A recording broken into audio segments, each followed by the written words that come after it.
Welcome to my Fuji mobile में आप लोग का फिर से स्वागत है। उम्मीद करती हूँ आप लोग अच्छे होंगे और मेरे स्टोरी लाइन को एंजॉय कर रहे होंगे। तो पिछले टाइम ट्रैवल पार्ट में हम लोगों ने देखा था कि वांग जी की डेथ हो चुकी होती है, जिसके सदमे में विंग का बुरा हाल हो चुका हुआ होता है। अब हम इसे आगे देखते हैं। ओके, ये शायद मेरे ख्याल से लास्ट पार्ट होने वाला है। ओके, सो मैं इसे अब जल्द से जल्द कंप्लीट करना चाहती हूँ, तो मैं आज इसके कंप्लीट कर दूँगी, चाहे थोड़ा लॉन्ग ही पार्ट क्यों ना हो। ओके, स्टोरी को स्टार्ट करते हैं। वांगे के चले जाने के बाद जो विंग का हाल हुआ था, इसे देखकर सबके सब बहुत ही ज़्यादा परेशान हो चुके होते हैं, क्योंकि विंग को होश में आने का नाम ही नहीं ले रहा होता है। लगभग 2 से 3 दिन हो चुके हुए होते हैं, मगर विंग होश में नहीं आ रहा होता है। और यहाँ बाउसे शरण और लैनी, वो दोनों भी बहुत ज़्यादा परेशान थे, क्योंकि वो उनके एल्डर्स थे ऑब्वियसली, कि या क्या कहते हैं यार उसको, बाउसे शरण। उनका है ना विंग से कुछ ज़्यादा ही गहरा ये रिश्ता था, क्योंकि बाउसे शरण की पूरी डार्क पावर को विंग ने अपनाया था। इसी वजह से उन दोनों का बॉन्डिंग कुछ ज़्यादा ही गहरा था, और इसी वजह से वो कुछ ज़्यादा ही विंग के लिए परेशान थी। मगर विंग जो होश में आने का नाम ही नहीं ले रहा होता है, बहुत ही ज़्यादा मुश्किल यानी बहुत ही ज़्यादा स्ट्रगल करने के बाद विंग को होश आता है। मगर अब वो ऐसे रहता था जैसे कि उसके लिए तो इस दुनिया में अब कोई एग्जिस्ट ही नहीं करता था। वो बस अपने काम से काम रखता, चुपचाप एकदम शांत साइलेंट हो चुका हुआ होता है। इसे देखकर बहुत कांसी शरण और वी चांग से ये दोनों बहुत ही ज़्यादा परेशान होते हैं विंग के लिए। लेकिन अब वो कर भी कह सकते थे, जो जाने वाला था वो जा चुका हुआ होता है। एक दिन वो लोग बाउसे शरण को इसी बारे में बात करने के लिए बुलाती हैं। बाउसे शरण आती है, उन लोग से कुछ देर बातें करती हैं। वो कहती है कि हमें अब वांग जी के पास यानी कि विंग को किसी भी तरह वांग जी से मिलाना होगा। वांग जी, लेकिन इसी पे यानी कि ये बात जब बाउसे शरण कहती हैं, तब कांसे शरण कहती है कि ऐसा कैसे हो सकता है, वांग जी की तो डेथ हो चुकी है और दूसरा वांग जी है जो विंग जिसे जानता तक नहीं है। और भले उन दोनों की शक्ल एक जैसी है, मगर पर्सनैलिटी में ज़मीन आसमान का अंतर है। इसकी वजह से वो लोग एक दूसरे से बिल्कुल भी मैच नहीं करते, और विंग उसे बिल्कुल नहीं अपनाएगा, क्योंकि वो बस वांग जी से प्यार करता था, जो वांग जी यहाँ आया था। इस पे बाउसे शरण कहती है, हाँ मुझे पता है, और हमें अब विंग को उस वर्ल्ड में भेजना होगा जहाँ वांग जी है। इस पे कांसी शरण शॉक हो जाती है। वो कहती है कि ये आप कैसी बातें कर रहे हो, हम विंग को वहाँ कैसे भेज सकते हैं। इस पर बाउसे शरण कहती है कि जैसे टाइम ट्रैवल करके वो दूसरा लैंडमार्क जी यहाँ आया था, वैसा ही विंग को भी यहाँ से जाना होगा, मगर विंग के बदले यहाँ कोई और पर्सन आएगा, क्योंकि एक ही वर्ल्ड में दो एक जैसे सिमिलर बॉडी एग्जिस्ट नहीं कर पाती, यानी कि नहीं, दोनों एक दूसरे का पुनर्जन्म है, जिसकी वजह से दोनों एक ही जन्म में नहीं यानी कि एक यार क्या कहते हैं, एक ही समय पे दोनों एक साथ नहीं रह सकते। इसी वजह से विंग जब यहाँ से जाएगा, तब उसकी दूसरी पर्सनैलिटी जो कि उस वर्ल्ड में है यानी कि उस टाइम में है, वहाँ से यहाँ आ जाएगी। इस पे कांसे शरण और विचांग से दोनों शॉक हो जाते हैं। वो कहते हैं कि वो पता नहीं कैसा होगा, वो हमारे बच्चे के जैसा होगा, आई मीन होगा तो इसी की तरह दिखता होगा, मगर पता नहीं वो किस टाइप का रहता होगा, कैसा होगा। तो इस पर बाउसे शरण कहती है कि तुम लोग क्या चाहते हो, क्या विंग को ऐसे ही तिल तिल मरते हुए देखना चाहते हो, या फिर उसकी ज़िंदगी चाहते हो। अब तुम लोग डिसाइड कर लो। मैंने बता दिया है अपना फैसला जो कि होने वाला है। और वो वहाँ से गायब हो जाती है लैनी के साथ।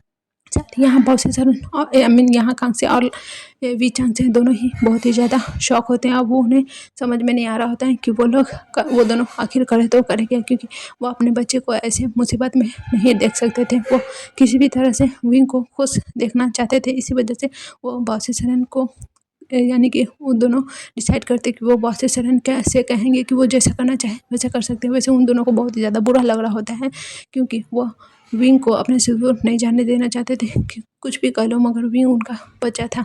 इस पे बाउसे शरण यानी कि कांसे शरण कहती है कि इसी वजह से तो हम लोगों ने इतना बुरा यानी कि इतना बड़ा फैसला लिया है, ताकि हमारा बच्चा खुश रहे। वो दोनों ऐसा ही सोचकर बाउसे शरण को बुलाते हैं। बाउसे शरण जब आ जाती है, तब वो उन दोनों की तरफ देखते हुए कहती हैं कि तुम दोनों ने आखिर क्या फैसला लिया है। इस पे वो दोनों कहते हैं कि हम दोनों रेडी हैं, हम बस अपने बच्चे की खुशी चाहते हैं। बाउसे शरण यह सुनकर कहती है ठीक है, अब हम विंग के पास चलते हैं। विंग जो गुमसुम सा एक जगह बैठा हुआ होता है, और वो बस सोचे जा रहा होता है वांग जी के बारे में। वो बस वांग जी का ही ख्याल रखता है। वहीं दूसरी साइड उसके कुछ देर दूर पे एक और इंसान खड़ा था, जो कि कोई और नहीं बल्कि हमारे हिस्टोरिकल वर्ल्ड का वांग जी था, जो कि विंग को देख रहा होता है। वो उस वक्त को याद करता है जब उसने उस वांग जी से वादा किया था कि वो विंग का ख्याल रखेगा, मगर वो अपने वादे पे कायम नहीं। इसी वजह से उसे बुरा भी लग रहा है और वो विंग को ऐसे देखना भी नहीं चाहता था। वो बस विंग को देख रहा है मगर वो कुछ नहीं कर सकता था। तभी वहाँ पे दूर से दिखाई देता है उसको कि बॉस सरन और कांग से बीचांग से वो लोग आ रहे हैं। वो उनको बस आते हुए देख रहा होता है। तभी वो लोग वहाँ पे वांग जी के पास पहुँच जाते हैं। वांग जी और वो सब चारों मिल के जाते हैं विंग के पास। विंग जिसे बिल्कुल भी एहसास नहीं था कि उसके पास कोई आ चुका है। वो अपने में ही मगन था, यानी कि वांग जी की याद में खोया हुआ होता है। तब कांग से और बॉस सरन उसे जाकर यानी कि उसके पास जाती है, उसके दोनों शोल्डर पे दोनों हाथ रखती है। तब वो विंग अपने ख्याल से वापस आता है और वो देखता है दोनों साइड उन दोनों को। विंग बॉस सरन को देखकर बहुत गुस्सा हो चुका होता है, क्योंकि बॉस सरन की वजह से ही वांग जी ने यहाँ से छोड़ कर गया होता है। इसी वजह से वो बॉस सरन से बहुत ही ज़्यादा नाराज़ था। वो देखता है उन्हें वहाँ पे, तो वो वहाँ से जाने लगता है। मगर इस बार कांग से सरन उसे रोक लेती है और कहती है कि पहले हमारी बातें सुन लो, फिर तुम्हें जो करना है वो करना। और विंग को बहुत ही मुश्किल से वो वहाँ पे बैठा लेती है। बॉस सरन उसे कहती है कि तुम अगर वांग जी के पास वापस जाना चाहते हो तो शांति से रहो। तो इस पर यानी कि यह सुनकर विंग की बड़ी बड़ी आंखें हो जाती है और वह बॉस सरन की तरफ देखने लगता है। तो बॉस सरन कहती है कि मैं सही कह रहा हूँ, अगर तुम वांग जी से मिलना चाहते हो तो तुम्हें एक यानी कि तुम्हें सब कुछ यहाँ का छोड़ना होगा और तुम्हें वहाँ उस वर्ल्ड में जाना होगा। इस पर वो तैयार हो जाते हैं और कहते हैं कि ठीक है, मैं जाने के लिए रेडी हूँ। वो बहुत ही ज़्यादा खुश हो जाता है क्योंकि वो वांग जी से मिलने वाला था। इसी वजह से अब वो बॉस सरन को कहने लगता है कि प्लीज़ आप जितना जल्दी हो सके मुझे वहाँ पहुँचा दीजिए। फिर बॉस सरन कहती है कि ठीक है, हमें 2 दिन का वक्त लगेगा इस प्रोसेसर को चालू करने में। लगभग 2 दिन ये 2 दिन बीत जाते हैं। उसके बाद 2 दिन के बाद का सीन देखा जाता है। बॉस सरन जो कि अब विंग को वापस भेजने का अपना रिचुअल स्टार्ट कर चुकी हुई होती हैं। वही दूसरे तरफ अब हमें वांग जी का सीन दिखाया जाता है, जो कि एक यानी कि जब वो वहाँ से उस वर्ल्ड में आया था तब वो अपनी आंखें धीरे धीरे खोलता है और हर तरफ देखता है तो देखता है कि वो एक बेड पे लेटा हुआ है और ये कोई और नहीं बल्कि हॉस्पिटल का बेड था।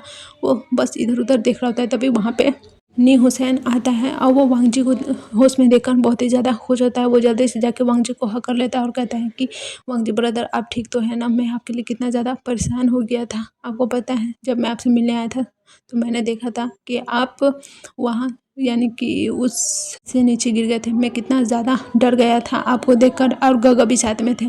आप गगा ने जल्दी से आपको वहाँ से निकाला, मगर तब से आप कोमा में हो गगा। आप वांग जी का आप ठीक तो हो ना? वो ऐसे कर कर वांग जी से बातें कर रहा होता है। वांग जी जो कि वापस आँख खोलने के बाद वो बस शौक में इधर उधर सब तरफ देख रहा होता है और वो बस यही सोचे जा रहा होता है कि क्या वो अब तक सपना देख रहा था, वो कहीं नहीं गया। वो ये बस यही सब सोच रहा होता है और उसकी आंखों में आंसू आ जाते हैं विंग को याद करते हुए, क्योंकि वो विंग से बहुत ही ज़्यादा प्यार करता था मगर अब कुछ भी नहीं हो सकता था।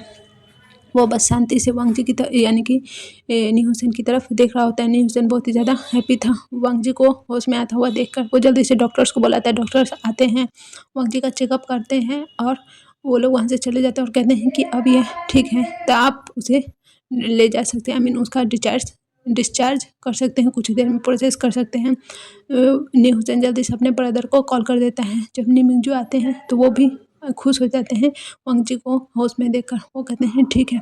अब वो लोग उसे लेकर वहाँ से चले जाते हैं अपने घर।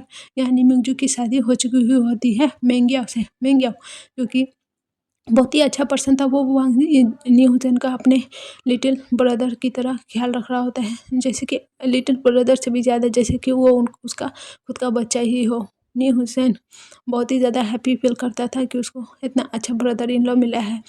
जब वो लोग वहाँ पहुँचते हैं तो मेंगियाओ वो उन तीनों का स्वागत करता है और वांग जी को देखता है, उससे हाल-चाल पूछता है कि क्या वो ठीक तो है ना? वांग जी भी हाँ कर देता है और उसके बाद वो लोग चले जाते हैं अंदर। वो लोग जाके सोफ़े पे बैठे हुए थे और नी मिंजू भी चले जाते हैं वहाँ से अपना कुछ काम करने के लिए। मेंगियाओ जो कि वांग जी की तरफ देख रहा होता है और उसे देखे जा रहा होता है। वांग जी जब से आया तब से एकदम शांत है, बिल्कुल भी कुछ भी नहीं बोल रहा है, बल्कि वो लोग पहले से एक दूसरे को जानते थे, इसलिए वो वांग जी को जानता है कि वो शांत तो था ही पहले से, मगर अब बहुत ही ज़्यादा शांत हो गया। उसे उसके आंखों में अजीब सा बेचैनी और पेन नज़र आ रहा है, जिसका वजह वो बिल्कुल समझ नहीं पा रहा है। वो बस उसकी तरफ देखे जा रहा होता है।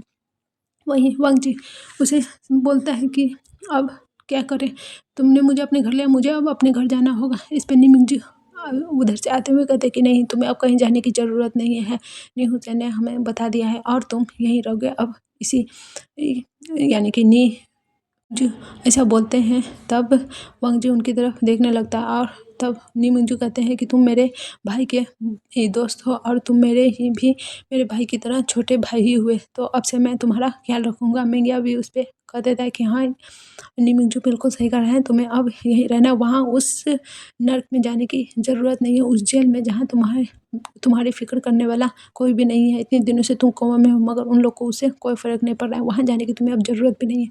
उन लोग को ऐसे ही रहने दो, जैसे वो लोग जानते, उन्हें लगता है कि तुम मर चुके हो, उन्हें वैसे ही पता रहने दो कि जैसे तुम मर ही चुके हो, तुम अब यहाँ हमारे साथ रहोगे। वांग जी कुछ नहीं कह पाता, वो बस उनकी तरफ देखे जा रहा होता है। नी हुसैन बहुत ही ज़्यादा एक्साइटेड था वांग जी को यहाँ देखकर, यानी कि अपने साथ रखने के लिए। वह वांग जी को कहता है कि चलो मैं तुम्हें अपने रूम में, हमारे रूम में ले चलता हूँ। वांग जी भी विंग नी हुसैन के साथ चला जाता है उसके रूम में। वांग जी वहाँ पे जाकर कहता है कि मुझे कुछ देर लेटना है। न्यू हुसैन भी कहता है ठीक है, तुम लेटो, मैं नीचे जा रहा हूँ कुछ लाने के लिए, खाने वाने के लिए। वो चला जाता है नीचे। यहाँ वांग जी जो कि बेड पे लेटा हुआ बस विंग के बारे में सोच रहा होता है और उसके आंखों से आंसू गिरे जा रहे होते हैं। वो बस विंग को याद कर रहा होता है, मगर उसे अब यानी कि वो अब कुछ भी नहीं कर सकता था। ऐसे ही धीरे धीरे दिन बीतने लगे थे। वांग जी ने कॉलेज जाना भी स्टार्ट कर चुका हुआ होता है, मगर इसका उसके अंकल को कोई लेना देना नहीं था। उसे कुछ भी खबर नहीं था। और यहाँ दूसरी तरफ हिस्टोरिकल वर्ल्ड में टाइम के पीछे में जहाँ वांग जी यानी कि बॉसेसर ने पूरा अपना रिचुअल कंप्लीट कर चुका हुआ होता है। अब विंग को वहाँ जाने की देरी थी। धीरे धीरे ऐसा ही टाइम यानी कि थोड़ा और बीतता है और विंग की बॉडी अब वहाँ से गायब होना स्टार्ट हो चुकी हुई होती है। सब लोग बस देखे जा रहे होते हैं कि विंग कैसे वहाँ से गायब हो रहा है। ऐसे ही अब अचानक से विंग की आंखें खुलती है और वो खुद को एक अलग ही दुनिया में पाता है। वो बस पूरी साइड देख रहा होता है और उसे देखकर सब लोग मजाक उड़ा रहे थे, क्योंकि विंग ने हिस्टोरिकल वर्ल्ड के ड्रेसेस पहन रखे होते हैं और वो बस इधर उधर देख रहा होता है। वो बस देखते हुए कहता है कि मैं आ गया, यानी कि इस वर्ल्ड में मेरा वांगची रहता है। और वो बस पूरे वर्ल्ड चीज़ को घूम घूम कर देख रहा होता है। इतनी बड़ी बड़ी बिल्डिंग्स, इमारतें, जिसे देखकर विंग तो बहुत ही ज़्यादा शौक हो रहा होता है और उसे बहुत ही अच्छा लग रहा होता है ये जगह। वो बस हर जगह देख रहा होता है। वहाँ पे मैडम यू आती है और विंग को पकड़ते हुए कहती है, ये तुमने कितने अजीब से कपड़े पहन रखे हैं, तुम्हारा मन नहीं भरता हमारे यहाँ रहकर टुकड़ों पे पलते हैं, ऊपर से फिर वो हमें इंसल्ट भी कराना चाहते हो। वो विंग को बहुत ही ज़ोर से एक स्लैप मारती है, जिसे देखकर तो विंग का गुस्सा हाइपर हो जाता है। लेकिन वो फिलहाल अभी कुछ भी नहीं करता, क्योंकि वो कुछ इस बारे में नहीं जानता था। वो इसी वजह से कुछ भी नहीं करता, वो बस शांति से देख रहा होता है। वहीं दूसरी तरफ मैडम यू आती जाकर अपने गाड़ी में बैठ जाती है और वो विंग को कहती हैं कि तुम्हें क्या अलग से इनवाइट करना पड़ेगा, चुपचाप आके गाड़ी में बैठ जाओ। और विंग वैसे ही जाकर गाड़ी में बैठ जाता है और कुछ देर के बाद वो लोग जियांग मेंशन पहुंच जाते हैं। विंग जब वहाँ उतरता है तो वो मेंशन को देखकर बहुत ही ज़्यादा शॉक हो जाता है, क्योंकि वो बहुत ही बड़ा मेंशन था। वो बस उसे देख रहा होता है। तभी मैडम यू की आवाज़ आती है गुस्से भरी कि तुम नालायक, कहाँ मर गए, अंदर आओ, चुपचाप अपना काम करने लगो। विंग अंदर चला जाता है और वो जब अंदर जाकर देखता है तो अंदर का सीन और भी ज़्यादा ब्यूटीफुल था। वो बस क्यूरियोसिटी के मारे हर चीज़ को देख रहा होता है और मैडम यू यह देखकर बहुत ही ज़्यादा गुस्सा हो रही थी। वो विंग पे बहुत ही ज़्यादा गुस्सा करने लगती है और उसे एक कोड़े से मारती है। इस पे यानी कि क्या कहते हैं यार, विंग को बहुत ही ज़्यादा दर्द होता है और वो कुछ नहीं कर सकता था, क्योंकि इस वर्ल्ड में आने के बाद उसकी सारी पावर्स भी लॉक हो चुकी हुई होती, ख़त्म हो चुकी हुई होती, क्योंकि ये इस वर्ल्ड में पावर्स का कोई भी मतलब नहीं था।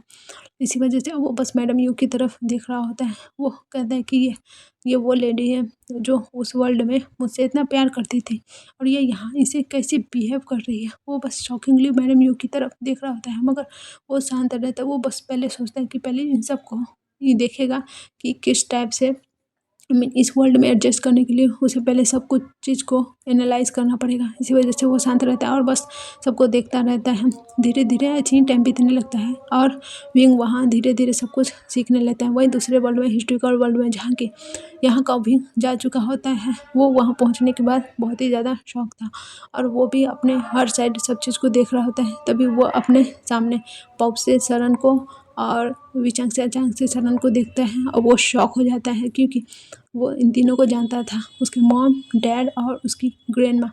वो जल्दी से उठता है और वो जाकर अपनी मदर को हग कर लेता है। वो कहता है, मदर आप ठीक, आप वापस आ गए मेरे लाइफ में। मदर आप मुझे छोड़ के क्यों चले गई थी? उन लोगों ने मुझे बहुत ही ज़्यादा टॉर्चर किया मम्मा, आप मुझे कैसे छोड़ के जा सकती हो? क्या आप अपने विंग से प्यार नहीं करते थे जो आप मुझे छोड़ के चले गए? मम्मा आप बहुत ज़्यादा बुरे हो, मम्मा प्लीज़ अब आप मुझे छोड़ के मत जाना। मैं आपके साथ रहना चाहता हूँ, मैं आपके साथ हर जगह घूमना चाहता हूँ। मैं चाहता हूँ कि आप मुझे वैसे ही प्यार करो जैसे मैडम यू जियांग से प्यार करती थी, उसकी मदर की तरह। वैसे ही प्लीज़ मम्मा अब आप मुझे छोड़ के मत जाना। और वो बहुत ही ज़्यादा रोने लगता है। यही कंसेशन बहुत ही ज़्यादा शॉक हो जाती है विंग को तो पहले देख के, दूसरे वर्ल्ड के विंग को, ऊपर से उसकी ऐसी हालत को देख कर वो कंट्रोल नहीं कर पाती खुद को। विंग को बहुत ही टाइटली हक कर लेती है और उसे शांत करने लगती है कि बच्चा कुछ नहीं होता, शांत हो जाओ बच्चा, देखो मम्मा तुम्हारे पास है, कुछ नहीं होता। और वो उसे शांत कराने लगती है।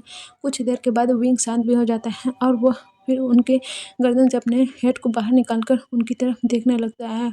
और कांक्षी शरण उसकी आंखों से आंसू पोंछती है और उसके फोrehead पे किस करती है और कहती है कि कुछ नहीं हुआ, देखो मैं तुम्हारे सामने हूँ, ये देखो तुम्हारे बाबा। इस पे विंग कहता है कि हाँ हाँ बाबा बाबा और ग्रैंड माँ आप भी हो। मैं मर गया हूँ क्या? जो मैं यहाँ आप लोग के पास पहुँच गया।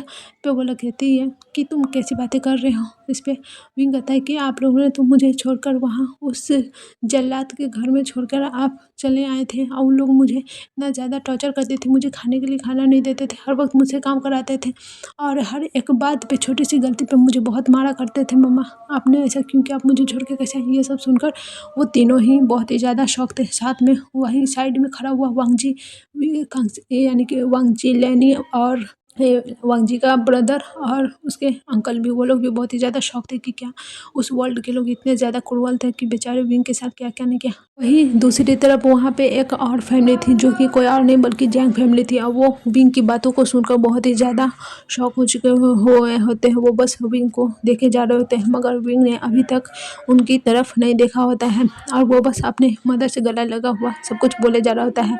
और कांग्से शरण उसे शांत किए जा रहती है। बहुत ही मुश्किल से वो और विंग को शांत करती है और विंग को बोलती है कि विंग बच्चा ऐसा कुछ भी नहीं है, देखो मम्मा की तरफ देखो, मम्मा तुमसे बहुत प्यार करती है और शांत हो जा मेरा बच्चा। ऐसे ही करके वो विंग को शांत करती है।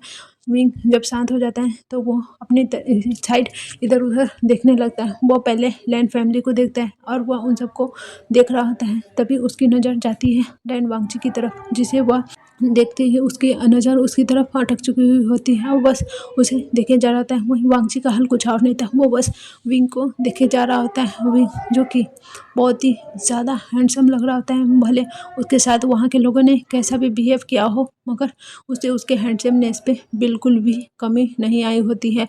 और विंग से इतना ज़्यादा वो लोग काम कर रहे करते थे, जिससे कि विंग की बॉडी अलग ही टाइप की मस्कुलर बॉडी, बहुत ही ज़्यादा मस्कुलर टाइप की बॉडी हुई होती है और विंग वांगजी से काफ़ी हद तक लंबा लग रहा होता है। एक अल्फ़ा की पर्सनैलिटी कुछ अलग ही टाइप की होती है, इसी वजह से विंग वहाँ का एक अल्फ़ा था। इसी वजह से उसकी पर्सनैलिटी भी थोड़ी अलग टाइप की थी और वो बस एक दूसरे को देख रहे होते हैं। तभी उनका ध्यान नज़र हटता है लैंस सिचेन की आवाज़ से। लैंस सिचेन कहते हैं कि मास्टर वे आप फिक्र मत कीजिए, यहाँ आपसे सब लोग बहुत ही ज़्यादा प्यार करते हैं और वो आपको थोड़ा भी हार्म नहीं पहुँचाएंगे। वह उसके यानी कि उसकी नज़र वांगजी से हटकर लैंस सिचेन की तरफ जाती है। वो लैंस सिचेन को भी देखते हैं जो कि बिल्कुल उसी का डिटो कॉपी लग रहा होता है। वो बस उन दोनों की तरफ देख रहा होता है। उसके बाद वो यानी कि उसे एहसास होता है कि कुछ और लोग हैं उसकी दूसरी साइड। वो जब दूसरी साइड अपना फेस कर देखता है तो चांग फैमिली को देखकर वो बहुत ही ज़्यादा डर जाता है। वो जल्दी से जाके कांग्से सरन के पीछे छुप जाता है। जब कांग्से सरन से वो पीछे यानी कि कांग्से सरन की हाइट भी कम पड़ रही होती है विंग को छुपने के लिए, तो वो जाकर अपने बाबा यानी कि वी चांगसे के पीछे छिप जाता है। वो कहता है प्लीज़ प्लीज़ मुझे मत मारना, मैंने कुछ नहीं किया, प्लीज़ मुझे मत मारना। वो ऐसे ही बहुत ही ज़्यादा डर रहा होता है और वी चांगसे के पीछे जाकर उसके क्लॉथ को बहुत ही ज़्यादा टाइटली पकड़े हुआ होता है। वो सब लोग उसे बस देख रहे होते हैं और मैडम यू उसकी आंखें नम हो चुकी हुई होती हैं, क्योंकि वो विंग को बहुत ही ज़्यादा प्यार करती थी, बिल्कुल अपने बच्चे की तरह। और आज ये बच्चा जो कि भले ही दूसरे वर्ल्ड से आया है मगर है तो विंग ही ना, वो उसे देखकर कैसे रिएक्ट कर रहा है जैसे कि वो उसकी जान की दुश्मन हो, और वो बहुत ही ज़्यादा इमोशनल फील कर रही होती है। और वहीं पे वी चांगसे जब अपने बेटे को बेटे जैसे दिखने वाले को ऐसी हालत में देखते हैं तो वो उसे शांत कराने लगते हैं और कहते हैं कि देखो बच्चा, फिक्र मत करो, ऐसा कुछ भी नहीं है, मैं हूँ ना, तुम्हारे पापा तुम्हें प्रोटेक्ट करेंगे। और वो उसे बहुत ही टाइटली अपने पीछे से निकाल के विंग को अपने गले से लगा लेते हैं, उसे बहुत ही टाइटली हग कर लेते हैं। उन सबकी आंखों में आंसू था विंग की हालत को देखकर कि कैसे वो लोग वहाँ के लोग विंग से ऐसा बिहेव किया करते थे। वो बस विंग को देख रहे हैं, वी चांगसे को देखते हैं, वी चांगसे नीचे फेस करके विंग को देखते हैं तो विंग बेहोश हो चुका होता है। इससे वो लोग और भी ज़्यादा डर जाते हैं। वो विंग को जल्दी से वैद्य रूम में ले जाते हैं। वो लोग वहाँ उसे देखते हैं तो उसे वैद्य लोग विंग को देखकर कहते हैं कि टेंशन लेने की ज़रूरत नहीं है, बस ज़्यादा स्ट्रेस और घबराहट की वजह से वो बेहोश हो गए, वो जल्दी होश में आ जाएंगे। ओके, आज के एपिसोड को यहीं रोकते हैं यार। मैंने सोचा था कि आज कंप्लीट कर दूंगी मगर नहीं हो पाएगा, बहुत ही ज़रूरी मुझे काम आ गया है। अब आप लोग सोच रहे हैं अगर ज़रूरी काम आ गया है तो इतना बकवास कैसे? अमन समझ लो यार, ज़रूरी काम आ गया है और मैं इतना बकवास बस इसलिए कर रही हूँ ताकि आप लोग को समझ में आ जाए, ठीक है? और शायद एक पार्ट और बनेगा। Okay bye. और एक और बात जो कि बहुत ही ज़्यादा इंटरेस्टिंग है, अगले एपिसोड में हम हिस्टोरिकल विंग वांगजी और मॉडर्न विंग वांगजी दोनों की लव स्टोरी, उधर हिस्टोरिकल वन के विंग की और मॉडर्न वन के वांगजी की तो वो लव स्टोरी यानी कि लव पहले ही स्टार्ट हो चुकी है, या वहाँ जाकर विंग वांगजी की सर्चिंग करेगा और यहाँ हिस्टोरिकल वन में हम इन दोनों कपल्स को देखेंगे एक दूसरे के प्यार में पड़ने। ओके, बहुत ही ज़्यादा मज़ा आएगा। चलो।